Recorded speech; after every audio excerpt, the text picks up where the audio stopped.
اعوذ باللہ من الشیطان الرجیم بسم اللہ الرحمن الرحیم۔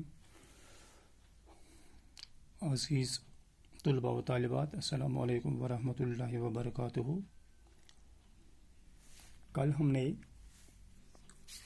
نظم پڑھی تھی ہماری تاریخ، جسے جانثار اختر صاحب نے تحریر کیا ہے۔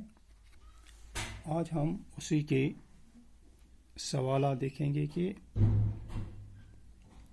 تو پہلے حصے میں یہاں پہ کچھ الفاظ لکھے گئے ہیں، یہ ہم نے لکھے بھی ہیں اور آپ انہیں دوبارہ دیکھیے اور ان کے معنی یاد کیجیے اچھی طرح۔ اب دوسرا سوال ہے، اس کے 6 پارٹ ہیں۔ تو پہلا پارٹ جو ہے، پہلا حصہ جو اس کا ہے، پہلا سوال، نظم کے مطابق ہندوستان میں مختلف تہوار کیسے منائے جاتے تھے؟ نظم میں مختلف تہوار جو مختلف مذاہب کے لوگ مناتے تھے، ان کے متعلق کیا کہا جاتا ہے کہ کیسے منائے جاتے تھے؟ تو یہاں جواب ہے اس کا، نظم کے مطابق ہندوستان میں مختلف تہوار لوگ مل جل کر مناتے تھے۔ یعنی اگر ہندوؤں کا تہوار ہوتا تھا تو مسلمان اس میں شامل ہوتے تھے، مسلمانوں کا ہوتا تو ہندو لوگ اس میں برابر کے حصے دار ہوتے تھے، برابر شریک ہوتے تھے اور ایک دوسرے کو مبارکباد دیتے تھے۔ تو دوسرا سوال ہے، اجنبی ہاتھوں سے شاعر کی کیا مراد ہے؟ شاعر نے یہاں ایک جگہ اجنبی ہاتھ لفظ استعمال کیا ہے، تو اس کا مطلب کیا ہے؟ تو اجنبی ہاتھوں سے مراد ہے انگریز لوگ جو ہندوستان پر قابض ہوئے، جو انگریز لوگ، فرنگی لوگ یہاں پر آئے اور یہاں انہوں نے قبضہ کیا اور یہاں کے مسلمانوں کو ہندوؤں کے خلاف اکسایا اور سکھوں اور مسلمانوں اور ہندوؤں میں نفرت پیدا کرنے کی کوشش کی۔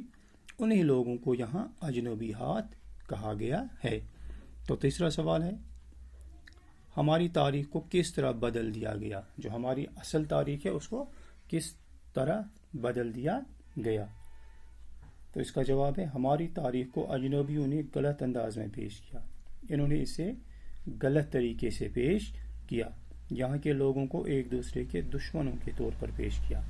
یہاں جو بھائی چارہ تھا، جو لوگ ایک دوسرے کے ساتھ مل جل کر رہتے تھے، اسے غلط انداز میں پیش کیا اور انہیں دشمنوں کے طور پر پیش کیا کہ جیسے وہ آپس میں ایک دوسرے کے دشمن ہیں۔ پھر چوتھا سوال ہے، ہمارے ملک کی تاریخ کیا رہی ہے؟ جو ہماری ملک کی تاریخ ہے اصل میں وہ کیا رہی ہے؟ ہمارے ملک کی تاریخ یہ رہی ہے کہ مختلف مذاہب اور مختلف قوموں کے لوگ آپس میں بھائیوں کی طرح رہتے تھے۔ یعنی یہاں بھائی چارہ تھا، کوئی تفرق نہیں تھا، کوئی تضاد نہیں تھا، کوئی مذہبی یہ تفرق نہیں تھا۔ تو یہ ہماری اصل تاریخ رہی ہے۔ پھر اگلا سوال، آزادی ملنے کے بعد ہم خود کو کیسا محسوس کرتے ہیں؟ جب ہمیں آزادی ملی ان فرنگیوں سے تو اس کے بعد ہم اپنے آپ کو کیسے محسوس کرتے ہیں؟ آزادی ملنے کے بعد ہم خود کو آزاد محسوس کرتے ہیں، ہمیں لگتا ہے کہ ہم خود آزاد ہیں۔ شاعر نے آخری بند میں ایکتا کی کیا پہچان بتائی ہے؟ جو آخری بند نظم کا ہے، اس میں شاعر نے ایکتا یعنی ایک ہونے کی، بھائی چارے کی کون سی مثال کس طرح پیش کیا ہے؟ تو شاعر نے آخری بند میں ایکتا کی پہچان یہ بتائی ہے کہ ہمارے سوچ، ہماری عمل اور ہماری فکر ایک ہے۔ آخری بند میں یہ بتا دیا ہے، یہ ایکتا کی پہچان یہ بتا دیا ہے کہ ہمارے جو سوچ ہیں سبھی لوگوں کے، ہماری عمل جو ہے اور ہماری جو فکر ہے وہ ایک ہے، ہم ایک دوسرے سے جدا نہیں، الگ نہیں ہیں۔ پھر اس کے بعد ہے تیسرا سوال، نیچے لکھے ہوئے بند کو مکمل کیجیے۔ یہاں پر کچھ بند لکھے گئے ہیں، مکمل کرنا ہے نظم دیکھ کے۔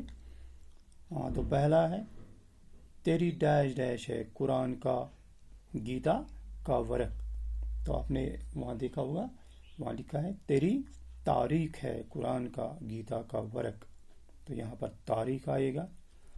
آشتی امن ڈیش ڈیش کے اصولوں کا، آشتی امن اہنسا کے اصولوں کا سبق، وہاں لکھا ہے۔